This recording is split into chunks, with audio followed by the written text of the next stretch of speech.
ये है वो जहाज जो यूनाइटेड अरब एमिरेट्स में क्लाउड सीडिंग के जरिए आर्टिफिशियल बारिश करवाता है। इसका रजिस्ट्रेशन नंबर N6151A है और ये अमेरिका की प्राइवेट कंपनी का जहाज है।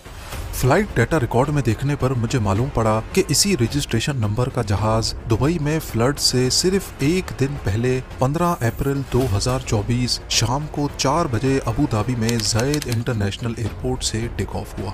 सैटेलाइट व्यू के रिकॉर्ड्स में देखने पर मालूम पड़ा कि ठीक इसी दिन और इसी वक्त यूनाइटेड अरब एमिरेट्स के ऊपर काफी सारे बादल थे जिनको बरसाना शायद इसी जहाज की जिम्मेदारी थी।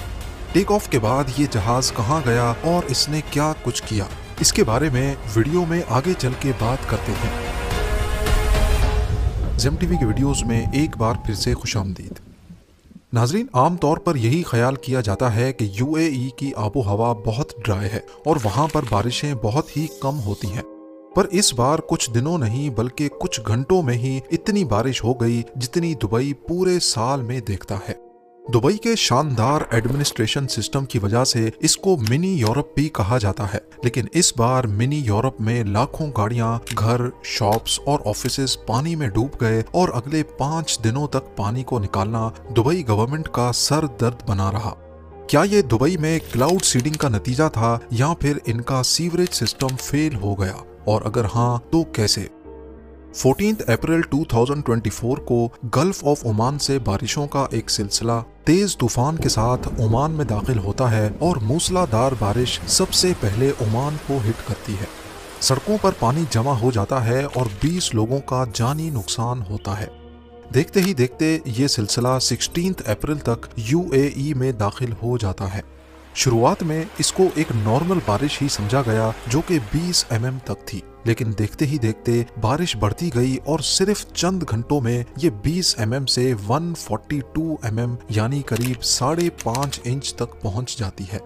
दुबई की बिजी रोड्स पर कई फुट गहरा पानी खड़ा हो जाने की वजह से यहाँ ट्रैफिक का निजाम धर्म भरम हो जाता है। लोग अपने घरों में कैद हो जाते हैं, जबकि कुछ एरियाज में तो घरों के अंदर भी कमर जितना पानी जमा होने की इंफॉर्मेशन मिली है। बहुत सी वीडियोस में देखा जा सकता है कि लोगों के घरों में कीमती सामान पानी की वजह से तबाह हो गया है। तमाम शॉप्स बंद होने की वजह से लोगों के पास खाने पीने की अशिया भी खत्म हो जाती हैं और लोग भूख की वजह से बेहाल हो जाते हैं, लेकिन बारिश रुकने का नाम ही नहीं लेती। यहाँ तक कि दुबई इंटरनेशनल एयरपोर्ट, जहाँ नॉर्मली दिन में हजारों फ्लाइट्स लैंड होती हैं, रनवे पर घुटनों जितना पानी खड़े होने के बायस फ्लाइट रडार पे ये एयरपोर्ट कुछ ऐसा मंजर पेश करने लगा। जो जहाज एयरपोर्ट पर थे वो वहीं खड़े के खड़े रह गए, जबकि आने वाली तमाम फ्लाइट्स को डाइवर्ट किया जाने लगा। एयरपोर्ट पर मौजूद मुसाफिरों का सफर घंटों के बजाय अब दिनों में तब्दील हो जाने लगा।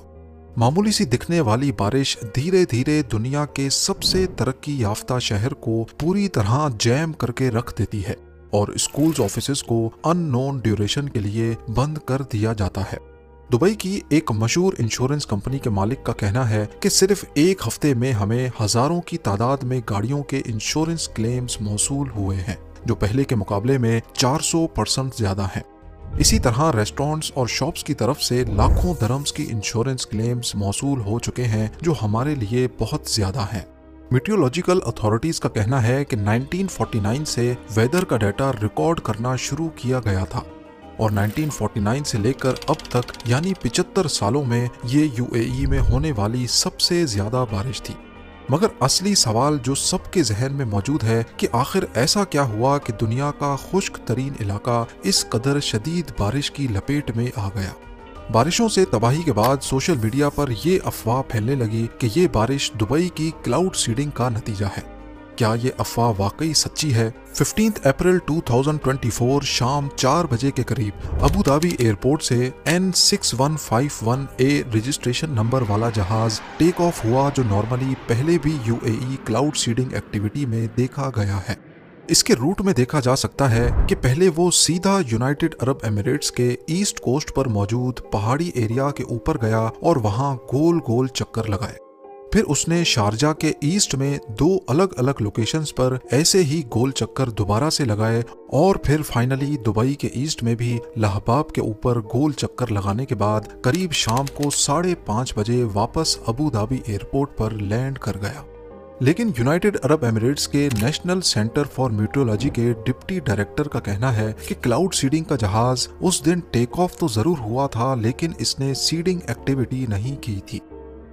क्लाउड सीडिंग दुबई में पहली बार 1990s में यहाँ पानी की शॉर्टेज से निपटने के लिए शुरू की गई थी।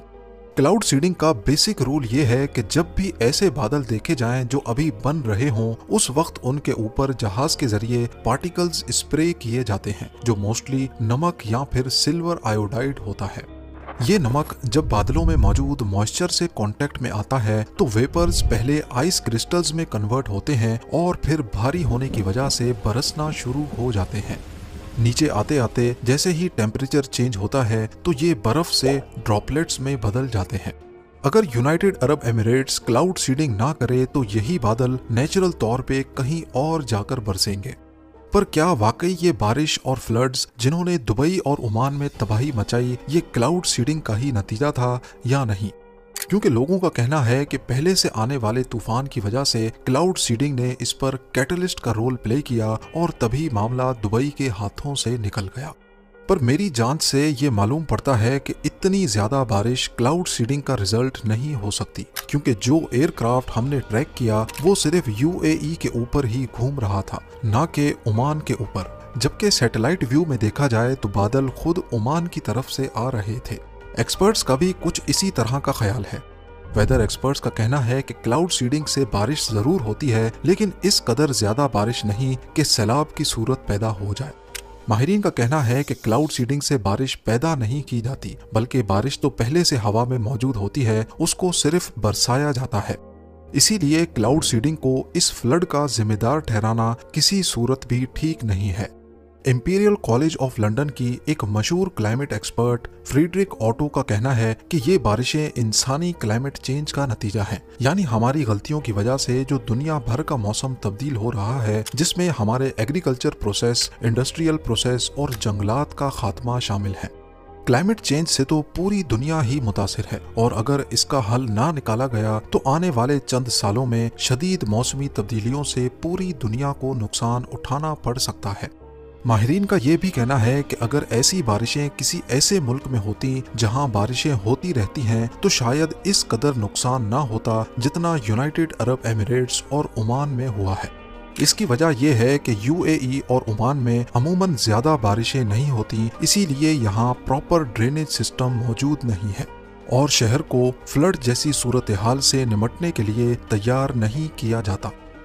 दुबई का रीसेंट फ्लड जाहिर करता है कि शहरी इंजीनियरिंग क्लाइमेट चेंज के टेस्ट को फेल कर चुकी है।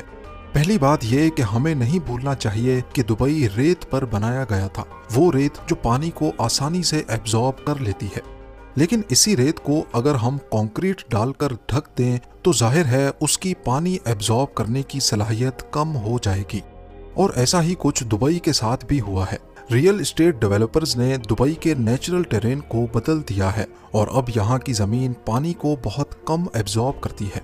यही वजह है कि हर कुछ सालों के बाद यहाँ के सीवरेज सिस्टम को बढ़ाना पड़ता है। दूसरा मसला ये भी है कि दुबई की पॉपुलेशन दिन ब दिन बढ़ती जा रही है और पॉपुलेशन के साथ वेस्ट भी बढ़ता जा रहा है। दुबई की सड़कों पर हमें कचरा नजर नहीं आता, लेकिन इस कचरे को कहीं ना कहीं तो जाना है।